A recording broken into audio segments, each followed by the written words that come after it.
In 2010, Samurai Warriors 3 released on Wii, and something weird was going on. Koei's Warriors series had been kicking around since 1997, but it had always been a PlayStation Xbox thing. Outside of a few spin-offs, Nintendo systems had never been a home to this series. But now, the next full-on entry was a Wii exclusive. The international release was even published by Nintendo. And there was this weird extra story campaign called Murasame Castle mode. This, it turns out, was the very first Warriors spin-off of a Nintendo franchise.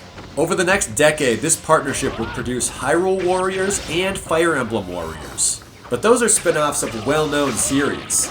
This was the first reference to the existence of Murasame Castle in any game outside of Japan. You couldn't even find a Takamaru trophy in Smash Bros. Melee.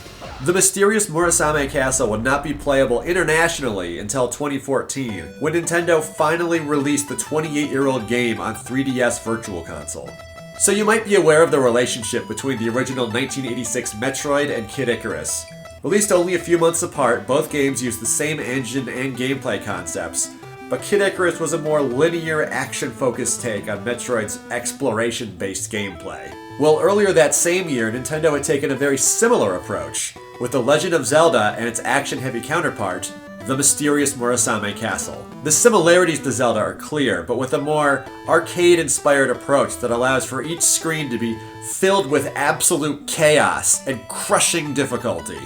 1986 is the year Nintendo refused to name games after their main characters, and this game is no different. You play as Takamaru as you fight through 5 castles to defeat the bosses within. But while Legend of Zelda went on to become one of Nintendo's premier franchises, Murasame Castle never got a sequel. The closest thing to a sequel would be this extra story mode in Samurai Warriors 3. It acts as a sort of sequel to the NES original, where after defeating the end boss in Mysterious Murasame Castle, Takamaru is thrown back in time and has to do the whole thing again. You pick one of the regular characters and spend a few levels tracking him down, but from that point forward you can play as Takamaru and battle hordes of enemies outside and inside ancient castles. Now that we finally have an understanding of what Murasame Castle mode is, the biggest remaining question is why?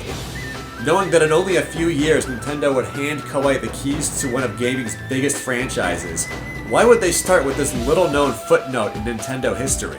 I can't say for sure, but it's worth noting that Murasame actually matches the Warrior formula very well. The main challenge comes in managing an overwhelming amount of enemies all at once, and you're constantly making decisions about when to fight and when to run. Zelda and Fire Emblem had to make some extreme changes to fit into the Warriors mold, but I could imagine a modern take on Mysterious Murasame Castle looking a whole lot like Samurai Warriors. It may have been virtually unknown in the US, but in Japan, Murasame Castle definitely has a cult following. Nintendo likes to include references to it in their newer games. Suda51 has even mused about the possibility of making a modern sequel. I can only imagine how exciting it must have been for those fans when Shigeru Miyamoto took the stage at a Samurai Warriors 3 press event and announced the return of this forgotten classic. To this day, the Mysterious Murasame Castle doesn't have a proper sequel, or much hope for one. But now that it's available through Switch Online, now's the time to dig into this unearthed Nintendo classic. Then find a copy of Samurai Warriors 3 and appreciate how truly bizarre it is that the Warriors spin-off came out first. Justice will always emerge victorious in the end.